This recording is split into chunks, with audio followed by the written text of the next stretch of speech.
Bonjour tout le monde, merci d'avoir assisté à ce webinaire pour l'immigration au Canada et spécifiquement au Québec.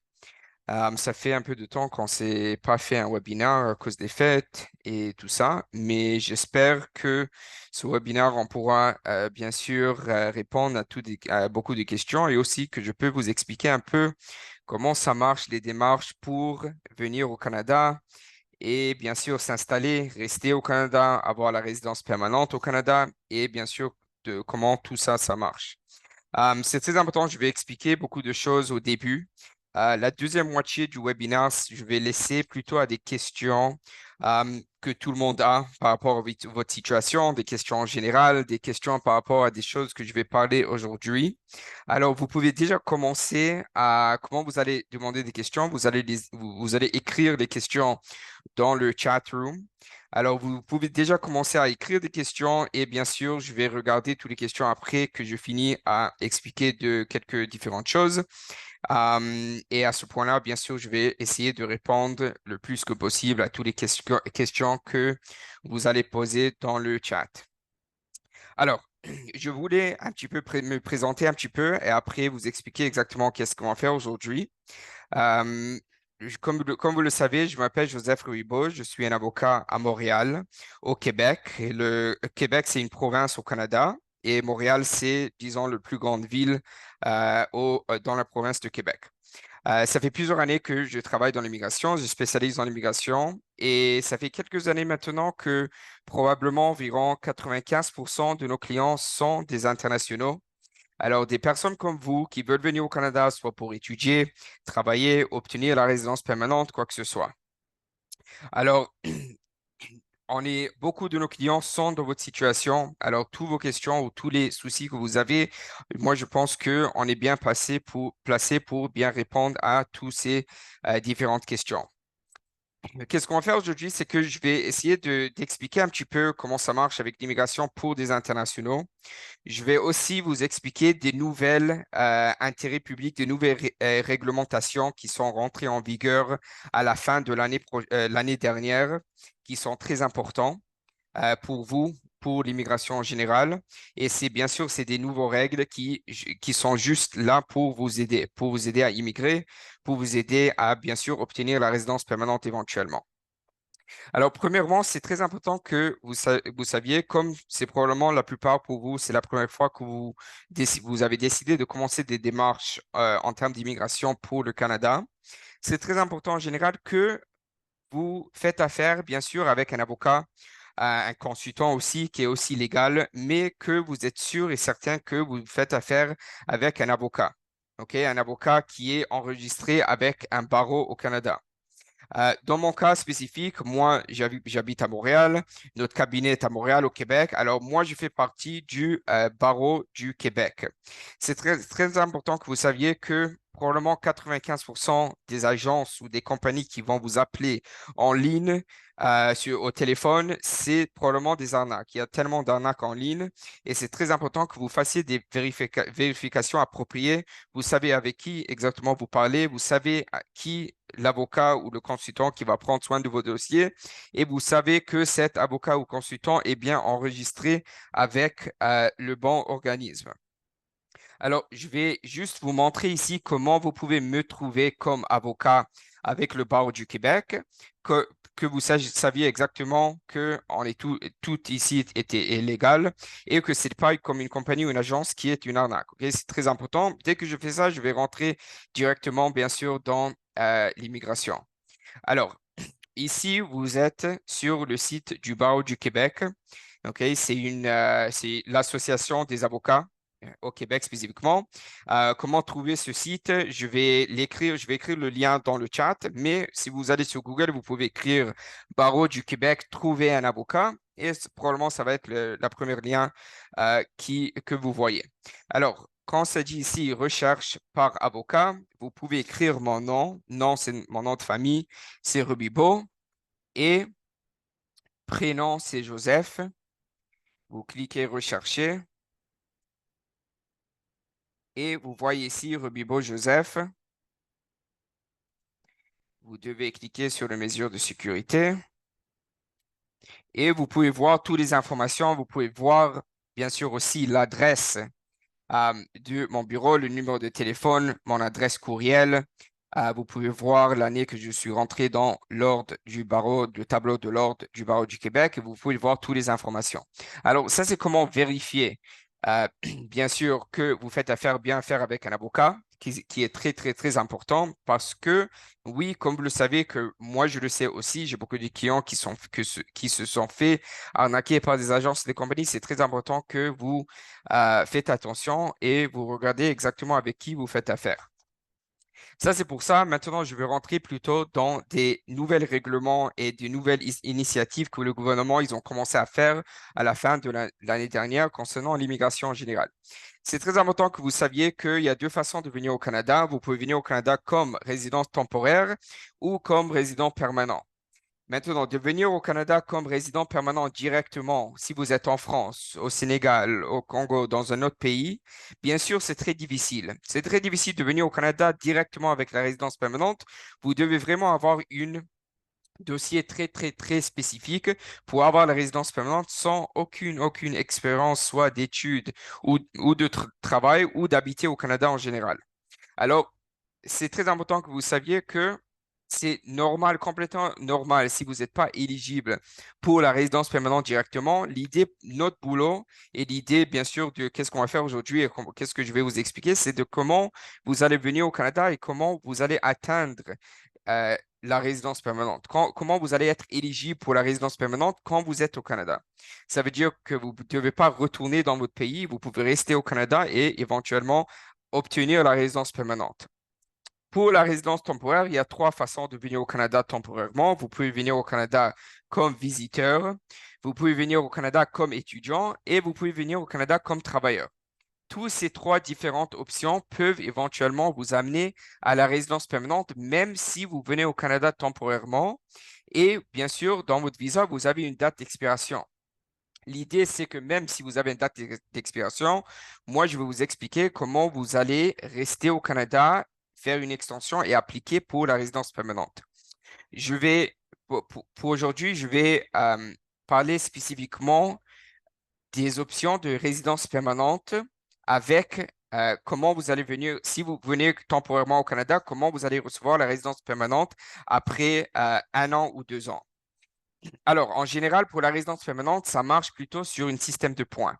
Les options que je vais vous donner maintenant, c'est des options qui n'ont rien à voir avec le système de points. Alors, même si vous êtes dans une situation où le système de points peut jamais vous amener à la résidence permanente, qui est très possible, quelqu'un, par exemple, qui a 60 ans et il n'a pas une très, très haut niveau d'études, en général, c'est impossible pour lui d'atteindre la résidence permanente avec le système de points. Mais il y a des façons d'atteindre la résidence permanente avec des autres options. Au Québec, comme on fait une webinaire aujourd'hui de francophones, OK, la plupart de vous, je pense que vous parlez français. Ça, c'était l'idée du webinaire. On va concentrer plutôt sur la province du Québec. La province du Québec, c'est la seule province au Canada qui font leur propre programme d'immigration. Le restant du Canada, ils sont avec le gouvernement fédéral. Alors, le gouvernement fédéral, ils sortent des programmes d'immigration et toutes les provinces ils prennent des candidats du programme d'immigration fédéral. Le province du Québec, ils ont décidé que nous, comme on est francophone, on veut amener plutôt des personnes qui parlent français. On va faire nos propres programmes d'immigration. Alors, je vais concentrer plutôt sur un programme. C'est un programme qui s'appelle le programme de l'expérience québécoise. Le programme de l'expérience québécoise, c'est un programme qui a but de donner la résidence permanente à des internationaux qui veulent venir au Canada, faire des études ou travailler au Canada. Originalement, il y a quelques années, et même avant qu'ils ont sorti des nouvelles règlements à la fin de l'année dernière, les règles pour le programme de l'expérience québécoise, c'était de venir étudier, compléter une formation professionnelle et aussi avoir des preuves de travail. Alors, la- originalement, pour le programme de l'expérience québécoise, vous devez avoir fini, complété une formation professionnelle de au moins 1800 heures. Et après que vous avez terminé, vous avez reçu votre diplôme, vous devez travailler pour environ 2 ans de travail à temps plein. Maintenant, ils ont changé cette règle complètement Et depuis novembre 2023, qu'est-ce qu'ils ont fait? Ils ont décidé que si vous complétez une formation professionnelle, ça veut dire une formation professionnelle d'environ un an et demi, vous pouvez appliquer directement pour la résidence permanente sans avoir prouvé de l'expérience de travail. Il y a une autre volet pour le programme de l'expérience québécoise. Si vous voulez faire des études qui sont un peu moins longues, ça c'est possible aussi. Vous pouvez faire des études de moins qu'un an. Si vous complétez des études de moins qu'un an, vous recevez le diplôme. Vous devez juste faire preuve de un an de travail à temps plein. La question qui se pose vraiment, c'est comment vous allez recevoir cet un an de travail à temps plein. Le un an de travail à temps plein, vous pouvez le recevoir parce que le gouvernement canadien vous donne une permis de travail post-diplôme après que vous terminez des études. Alors, vous terminez les études, vous recevez un permis de travail après les études pour au moins un an. Vous pouvez travailler au Canada pour un an et vous pouvez appliquer directement pour la résidence permanente. Il y a une autre volet que le programme de l'expérience québécoise donne la résidence permanente sans avoir fait des études, mais c'est plutôt un peu plus difficile. C'est de venir travailler entre 2 à 3 ans dans des codes spécifiques, dans des professions spécifiques. Ça, c'est aussi possible, mais moi, je vais concentrer plutôt sur le volet des études parce qu'en général, pour moi, si vous êtes un international, vous voulez venir au Canada, vous voulez rester au Canada, pour moi, c'est très important une diplôme canadienne, c'est important pour vous, pour votre carrière, pour obtenir du travail, le meilleur travail possible, le meilleur emploi possible. C'est bien sûr, c'est d'avoir une diplôme canadienne. Alors, je pense que pour moi, c'est très important que les études soient en général une option très importante et la meilleure option en général. Si vous ne pouvez pas atteindre le nombre de points possible pour la résidence permanente directement. Ça, c'est pour la résidence permanente. Pour les études, je voulais juste mentionner que en termes de prix, oui, c'est vrai que quand vous venez au Canada, il faut payer pour des frais de scolarité, mais il faut comprendre que pour les formations professionnelles, il y a des différents prix pour tous les différents programmes. Alors, il y a des prix qui sont chers, oui, il y a des prix qui ne sont pas chers. Il y a des formations qui ne sont pas chères aussi. C'est très important que vous saviez aussi que si vous êtes français, vous avez un passeport français, vous êtes national français ou vous êtes un réfugié français, les frais de scolarité sont gratuits. Alors ça, c'est aussi très important parce qu'il y a une entente entre le Québec et la France que les Français peuvent venir au Québec étudier gratuitement. Si vous n'êtes pas français, c'est pas un problème aussi. Il y a des frais de scolarité à payer, mais comme j'ai dit, il y a des différents prix pour des différentes formations. Il y a des centaines de différentes formations à faire. Moi, je pense que pour tous mes clients, il y a une formation qui sont disponibles pour tout le monde. Alors, ça, c'est aussi, bien sûr, très important. Euh, Maintenant, je voulais peut-être donner un peu de temps en général pour peut-être des questions. Je voulais aussi mentionner une autre chose que j'ai oublié de mentionner. Le Canada en général, ils sont très ouverts euh, pour l'immigration en famille. Alors, oui, bien sûr, si vous êtes célibataire, vous pouvez venir au Canada. Il y a des programmes pour vous aussi. Il y a des programmes aussi spécifiquement pour des familles. Il y a toujours un applicant principal et il y a toujours des dépendants. Si vous êtes en famille, les dépendants de l'applicant principal ont toujours les avantages qui peuvent venir au Canada avec l'applicant principal. Alors, disons par exemple, on a un candidat, une femme par exemple, elle est française, elle est mariée avec une personne qui habite bien sûr aussi en France et lui, il n'est pas français et vous avez des enfants ensemble. Disons que madame elle décide de venir au Canada faire des études. Elle va venir au Canada faire des études au Québec. Elle peut amener toute sa famille avec elle. Son mari, monsieur, il pourrait venir avec un permis de travail pour venir travailler. Même s'il n'est pas français, c'est pas un problème parce que le Canada est très ouvert à des familles pour venir au Canada. Juste en général, pour la résidence permanente, vous recevez beaucoup plus de points en général si vous venez en famille. Vous recevez des points pour votre conjoint, vous recevez des points aussi pour vos enfants. Alors, c'est très important que c'est toujours un avantage d'être en famille, mais c'est pas un désavantage si vous êtes célibataire, si vous n'êtes pas en famille. C'est juste que ça ouvre un peu plus d'options en termes de qu'est-ce que vous pouvez faire au Canada et en termes de pointage pour la résidence permanente. Ça, c'est les nouvelles règlements pour la résidence permanente avec le programme de l'expérience québécoise, qui est encore une fois un programme spécifiquement pour le Québec. C'est pas un programme qui est pour les autres provinces. Alors, vous devez habiter au Québec spécifiquement, mais je pense que la plupart des personnes dans cet webinaire, c'est plutôt le plan pour vous de venir dans une ville, dans une province plutôt francophone. C'est important aussi de savoir que Montréal, c'est aussi une ville assez bilingue. Alors, si ça vous intéresse aussi d'apprendre l'anglais un petit peu, Montréal, c'est sûrement la ville qui peut vous aider dans ce point. Parce que quand même, il y a beaucoup d'universités en anglais, il y a des universités en français, il y a des centres de formation en anglais, en français. Alors, c'est quand même assez bilingue, mais c'est sûr que c'est plutôt francophone parce que on est dans la province de Québec. Alors, je vais essayer de donner maintenant un peu de temps pour répondre à des questions. Vous pouvez écrire dans le chat room toutes les questions que vous avez.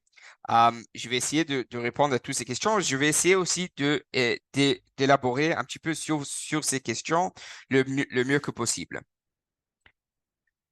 Alors, je vais commencer. Bonjour, j'aimerais savoir si vous nous trouvez du travail. Alors, nous, quand on est une cabinet d'avocats, on n'est pas une agence de recrutement. Alors, oui, on peut essayer à vous aider à trouver du travail, OK? Vous devez comprendre que comme on n'est pas une agence de recrutement, on vous garantit aucunement un travail, OK? On fait pas ça. Si vous avez une agence ou une compagnie qui vous appelle et vous garantit du travail, c'est sûrement presque 100% une arnaque. OK? Personne ne peut vous garantir un travail au Canada. C'est aussi très difficile d'avoir une entreprise de vous embaucher quand vous êtes pas au Canada. La meilleure chose peut-être, c'est de venir au Canada, rencontrer des employeurs et essayer de convaincre un employeur de vous sponsoriser pour vous donner un permis de travail.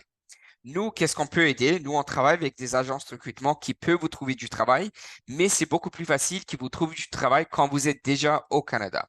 Alors, l'idée, c'est que nous, on peut vous aider à trouver du travail quand vous êtes au Canada, quand vous avez commencé vos démarches, quand vous avez une visa au Canada, ça, on peut faire. Mais de vous trouver du travail quand vous êtes en France ou si vous êtes dans un autre pays, ça, comme j'ai dit, on n'est pas une agence de recrutement spécifiquement. Est-ce que vous occupez de tout immigré, appartement, travail, école, santé? Alors oui, nous, comme j'ai dit du début, ça fait plusieurs années que je travaille avec des internationaux. Qu'est-ce que nous on fait? On prend soin de toutes les démarches de A à Z. Ça veut dire en termes des études, avec les écoles, nous on prend soin de tout ça. Vous devez rien faire en termes des démarches d'immigration, les visas. Tout ça, c'est sur notre côté, on prend soin de tout.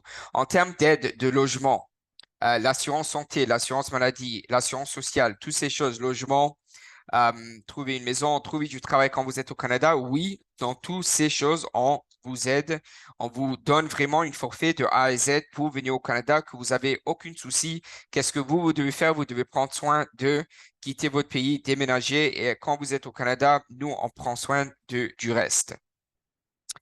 Bonjour, je suis en France actuellement. J'ai un contrat de travail, je suis embauché. Je suis diplômé en électronique et je veux obtenir directement un résident permanent.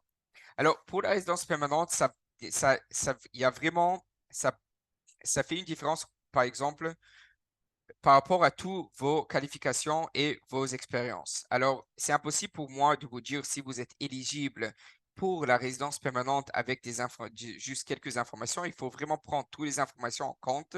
Il faut prendre les informations, ça veut dire votre âge, votre niveau d'études, votre expérience de travail, où vous avez travaillé, si vous êtes en famille, si vous n'êtes pas en famille. Alors, toutes ces choses rentrent en compte, ils sont très importants. Alors, qu'est-ce que vous pouvez faire? Moi, je travaille plutôt, j'ai beaucoup de collègues avec moi qui travaillent. Peut-être beaucoup de vous, vous étiez en contact dans le passé ou maintenant vous êtes en contact avec mes collègues. Vous pouvez parler avec eux pour commencer vos démarches. Bien sûr, quand vous commencez vos démarches, l'idée, c'est que la première étape des démarches, c'est que je vais vous donner toutes les options que vous avez en termes de tous les programmes d'immigration au Canada. Pas juste au Québec, au Canada en général. Je vais vous donner toutes les options. Je vais vous donner toutes les choses que vous pouvez faire et après, c'est nous ensemble, on va décider ensemble quelle option vous allez choisir pour venir au Canada. Alors, l'idée pour vous, c'est de commencer les démarches et après, Je vais vous envoyer bien sûr vos détails et qu'est-ce que vous pouvez faire pour venir au Canada. Prochaine question. Lorsqu'on n'est pas éligible d'office à la résidence permanente, est-ce que la seule passerelle qu'il y a est faire des études? C'est la seule chose que vous avez. Alors, en général, non. Il y a des autres options. Il y a beaucoup de programmes. Il y a plus de 50 différents programmes d'immigration au Canada. L'idée, c'est que moi, je vous ai donné des options c'est des options en général. Les études, le travail, tout le monde peut être éligible. Ça veut dire, la plupart des personnes peuvent venir au Canada s'ils veulent venir étudier et travailler. Il y a beaucoup des autres programmes qui sont disponibles spécifiquement à des personnes spécifiques dans des situations spécifiques. Alors, je ne vais pas rentrer dans tous les des différentes options parce que peut-être la plupart de ces programmes euh, ne sont pas intéressés par votre situation particulière. Mais en général, je vous dis la vérité que beaucoup de personnes qui viennent au Canada, ils viennent soit pour travailler, soit pour étudier. Même si c'est pour étudier, peut-être pour un montant de temps très minimal, mais ils viennent pour étudier ou ils viennent pour, bien sûr, travailler. Une autre option, juste pour vous expliquer un peu d'expérience que j'ai beaucoup de clients qui viennent au Canada, par exemple, ils viennent avec une permis d'études. Et en réalité, qu'est-ce qu'ils font? C'est qu'ils commencent les études et ils commencent à travailler parce qu'avec les études, vous allez recevoir un permis de travail à côté. Avec une permis de travail à côté, vous pouvez commencer à travailler. Vous allez commencer à travailler. J'ai beaucoup de personnes qui ont décidé, OK, ils ont commencé à travailler. Leur employeur veut qu'ils restent travailler pour eux. Alors, ils peuvent arrêter les études et vous pouvez toujours changer votre statut au Canada d'étudiant à travailleur. Ça, c'est le cas dans tous les cas en ce moment. Il y avait une nouvelle règle il y a quelques mois que même les visiteurs, ils peuvent venir au Canada, changer leur statut de visiteur à étudiant, changer leur statut de visiteur à travailleur. Alors, vous avez toutes les options possibles quand vous êtes au Canada pour changer votre statut entre étudiant, travailleur, résidence permanente et tout ça. Comment faire pour avoir un logement? Un logement, plutôt, vous devez utiliser peut-être l'aide d'un agence immobilier. Nous, on travaille avec des agences immobiliers. Quand ça arrive le point que vous allez venir au Canada, essayer de trouver un logement proche de soit des études, soit le travail que vous allez faire, nous, on peut bien sûr vous aider à faire cela. Je suis cuisinier, j'aimais vraiment travailler au Québec, mais il faut un appartement pour pouvoir chercher. Alors, encore une fois, pour l'appartement, il faut vraiment rentrer en contact avec peut-être une agence immobilière. Nous, on travaille avec des agences immobilières. Si vous avez besoin de ces contacts, vous pouvez toujours nous contacter et je vais vous aider avec ça, bien sûr. Avez-vous la compétence pour permettre, vous le permettrez avec mon dernier de faire une équivalence de diplôme suivant la session date pour un bon timing. Alors oui, moi je travaille beaucoup avec des candidats qui veulent venir au Canada, bien sûr, et augmenter leur expérience, leur qualification pour venir travailler au Canada. Il faut comprendre que si vous avez un diplôme, ça dépend vraiment de où vous avez eu ce diplôme. Beaucoup des diplômes en France sont bien sûr équivalents aussi au Canada. La plupart des diplômes qui ne sont pas nécessairement équivalents au Canada, c'est des diplômes dans des professions spécifiques. Toutes les professions spécifiques au Canada qui sont gérées par une compagnie, ça veut dire une ordre de profession. Ça veut dire, par exemple, pour les avocats, moi, je suis géré par le barreau du Québec. Pour les psychologues, ils sont gérés par l'ordre des psychologues du Québec. Pour les médecins, c'est l'ordre des professions des médecins du Québec et du Canada et tout, sauf ces professions très spécifiques qui sont gérées par des ordres professionnels. D'habitude, votre diplôme en France est équivalent et peuvent être utilisés au Canada aussi. Est-ce que vous vous chargez aussi comme affaires personnelles, exemple voiture, meubles, etc. Alors, en général, c'est toutes les choses que quand vous faites le déménagement au Canada, en termes de voiture et tout ça, moi, ça fait 31 ans que j'habite au Canada. J'ai beaucoup de contacts ici. Alors oui, on peut vous aider avec tout ça. C'est pas quelque chose qu'on vous charge pour faire, mais bien sûr, si vous êtes un client avec nous, vous allez venir au Canada, vous allez déménager au Canada. Bien sûr, on va vous aider, on va vous donner tous ces contacts pour bien sûr vous installer le mieux que possible au Québec ou au Canada. Bonjour, il faut payer combien en tout pour une réanimation au Canada? Avec le billet, logement et tout. Alors, ça dépend vraiment combien de personnes vous êtes en famille. Mais pour l'immigration au Canada, il faut bien sûr prévoir un certain somme d'argent dans votre compte. Je vais vous dire c'est quoi le montant d'argent que vous devez avoir pour le gouvernement canadien. Ça veut dire le gouvernement canadien, ils ont fait un calcul. C'est un calcul qu'ils ont fait par rapport aux dépenses, par rapport au coût de vie au Canada. Alors, qu'est-ce qu'ils ont fait? C'est qu'ils ont dit, si vous venez au Canada pour 6 mois, et que vous ne travaillez pas, pour les premiers 6 mois, vous êtes au Canada et vous ne travaillez pas, vous avez besoin environ pour une personne, environ 15 000 dollars canadiens. Ça inclut le logement, transportation, tout ce que vous avez besoin. Pour 6 mois sans travail, vous avez besoin environ 15 000 dollars canadiens, qui est environ 10 000 euros. Ça, c'est pour une personne. Deux personnes, c'est chaque personne qui ajoute à ce dossier, c'est environ 3 000 dollars canadiens.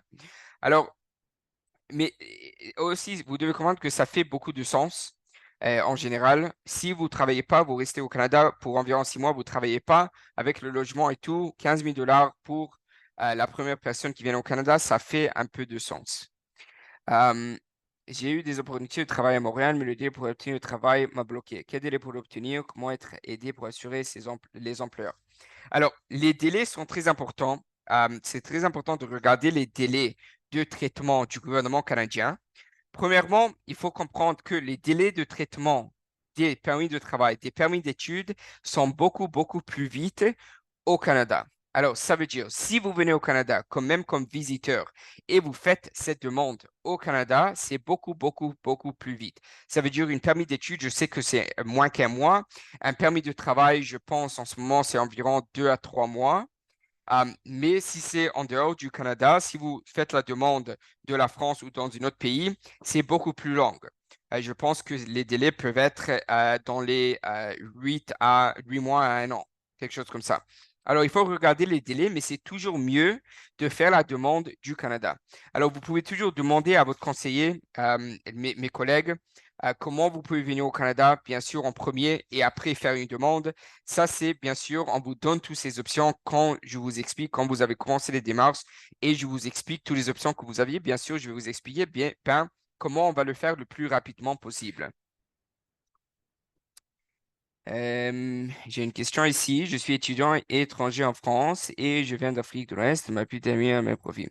Envoyez-moi le lien pour continuer et finir le master en génie fini et s'attirer par mon emploi. Comment doit-on procéder? Quelle est l'option la plus adaptée? Pour moi, ma petite amie.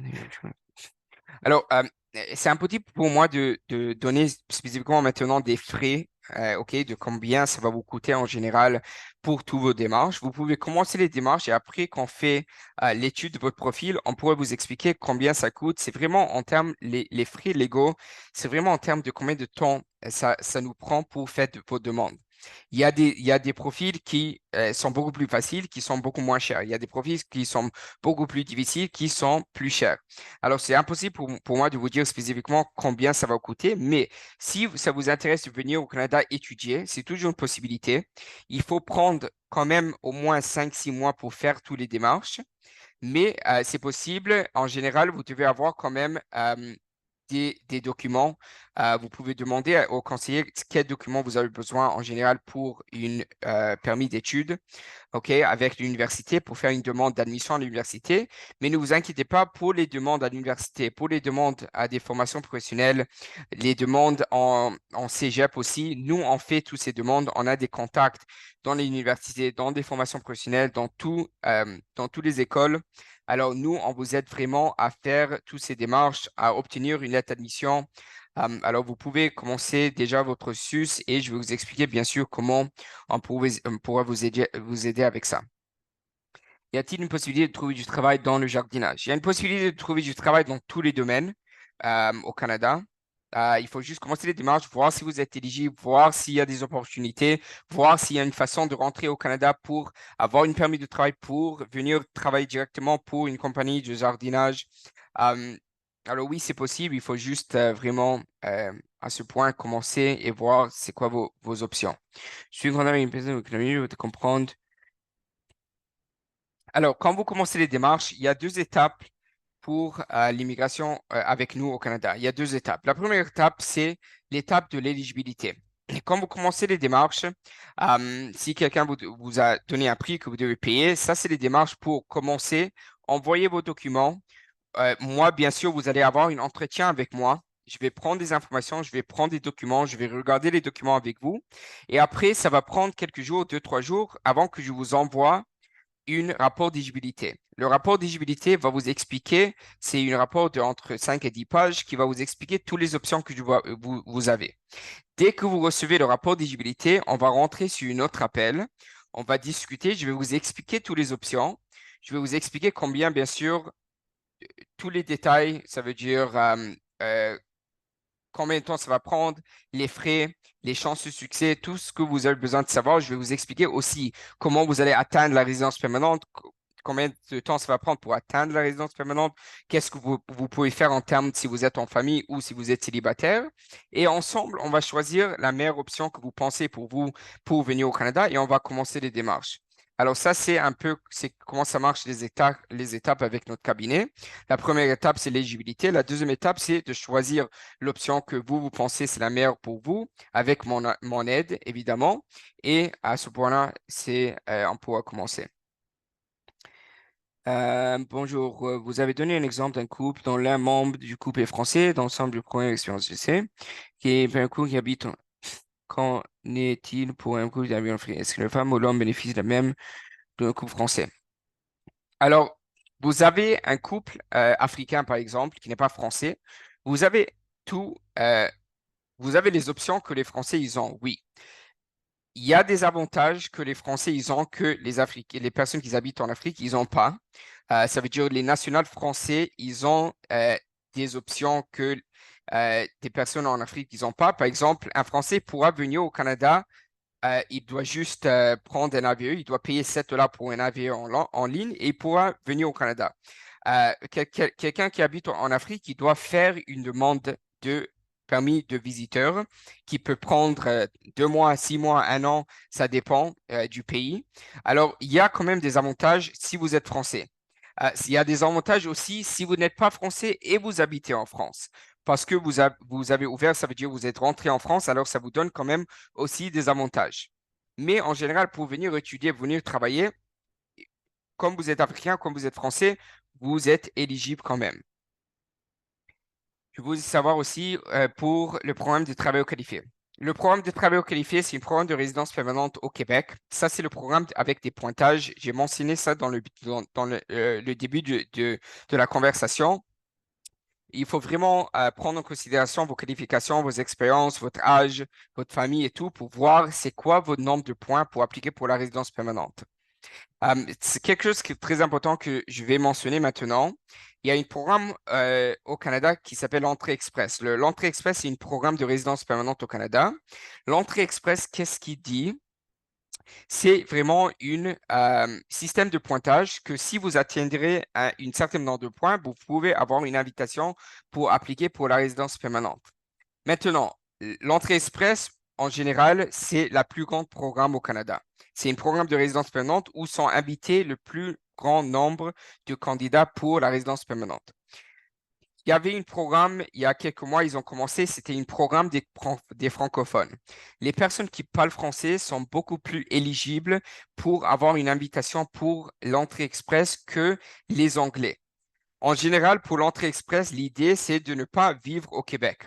Mais en général, pour la résidence permanente, bien sûr, éventuellement, si vous voulez vivre au Québec, il n'y a pas de frontières au Canada, vous pouvez aller éventuellement. Mais l'idée, à la fin de la journée, c'est que si vous parlez français, vous avez un avantage que les personnes qui parlent l'anglais, ils n'ont pas.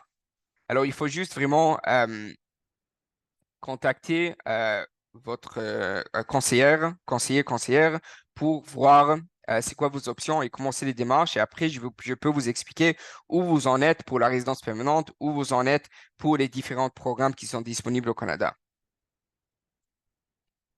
Connaissez-vous les Journées du Québec? Oui, je pense que c'est des forums et tout ça qui sont ouverts, soit au Québec, soit en France aussi, où des employeurs y viennent. C'est très important d'assister aussi à ces journées. Je pense qu'il y a beaucoup d'opportunités en termes d'employeurs. Vous pouvez donner votre CV à beaucoup d'employeurs qui viennent à ces week-ends.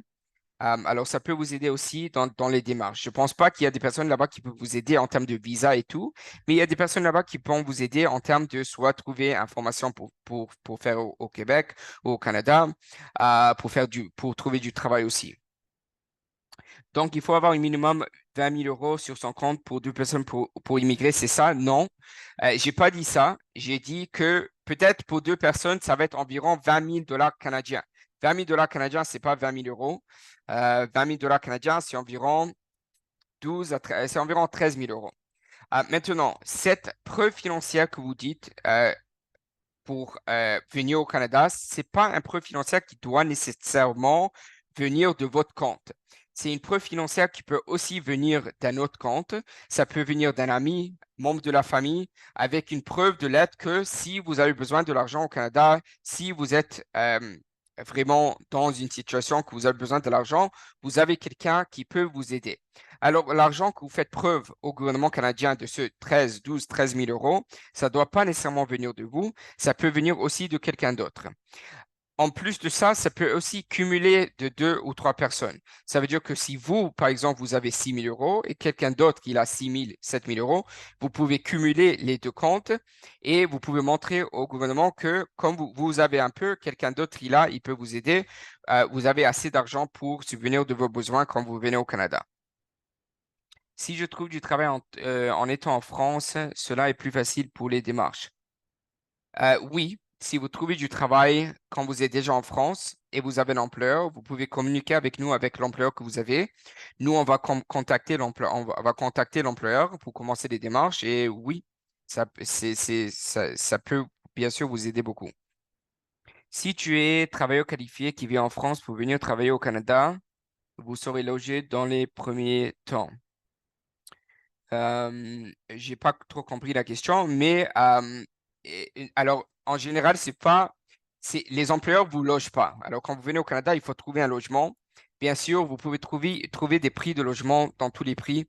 Il y a vraiment beaucoup d'options. En général, le coût de vie au Québec, c'est moins que le coût de vie en France.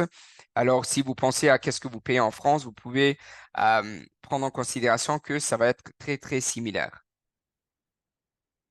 On veut venir avec mon mari, je veux d'abord trouver un travail avant de venir. Est-ce qu'il est possible de trouver d'abord du travail, ensuite faire des démarches d'immigration? Et a-t-il une chance de trouver du travail? Trouver du travail sans aucune visa, sans aucune approbation, sans rien au Canada, c'est presque, je ne vais pas dire impossible, mais les chances de succès sont très minimales de trouver un travail avec rien du tout. Pas une preuve que vous êtes dans le bassin des applicants pour la résidence permanente, pas une preuve que vous avez une permis d'études vous avez une permis d'études avec un permis de travail, rien du tout. Ça fait pas trop de sens parce que l'employeur, il vous connaît pas. Pourquoi il va embaucher quelqu'un qui ne connaît pas, il ne voit pas, il sait vraiment rien de vous. C'est très difficile de vraiment convaincre l'employeur de vous embaucher directement. J'ai envoyé mes documents. Est-ce qu'il faut payer les 6... Alors, c'est pas 600. Ça dépend. Si vous avez envoyé vos documents, vérifiez avec vos conseillers ou conseillères c'est quoi votre situation spécifique. Moi, je vais laisser mon adresse courriel euh, dans le chat. Si vous avez des questions spécifiques, en général, moi, je réponds à tous mes courriels. Alors, si vous avez des questions, vous pouvez toujours m'envoyer un message par courriel et je peux vous répondre à tout moment, bien sûr aussi. Alors, je vais vous laisser ça aussi. OK.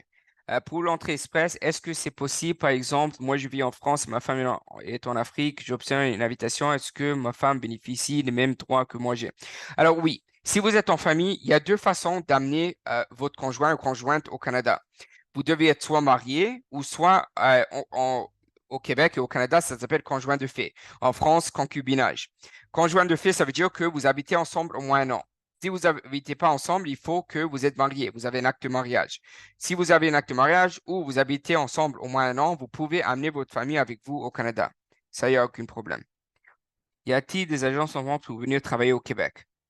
Ça, je ne sais pas. Vous pouvez vérifier en ligne s'il y a des agences, mais je vous dis maintenant que si vous recevez des appels des agences en France, des agences au Canada, la plupart de ces agences sont des arnaques. Il faut vraiment faire des vérifications, savoir exactement avec qui vous parlez, exactement que vous faites affaire avec un avocat aussi, un consultant, et si c'est une agence de recrutement, qu'il ne vous charge pas spécifiquement au début pour un travail que vous n'avez même pas envoyé vos documents. Euh, Ça, c'est aussi probablement une arnaque. Je vais attendre juste quelques autres minutes s'il y a des autres questions. À combien de familles avez-vous obtenu le visa? Avez-vous aussi des retours de leur expérience? Alors, vous pouvez aller sur Google, vous pouvez écrire Rebibo légal sur Google et vous pouvez voir, il y a des revues sur Google. On a beaucoup de revues de nos clients. Vous pouvez aussi rentrer dans notre page Facebook. Vous pouvez voir toutes les revues. On a beaucoup de revues là-bas aussi. Je pense plus sur Google de nos clients qui sont présentement au Canada, qui sont présentement au Québec, qui font des études, qui font du travail, qui sont très contents aussi.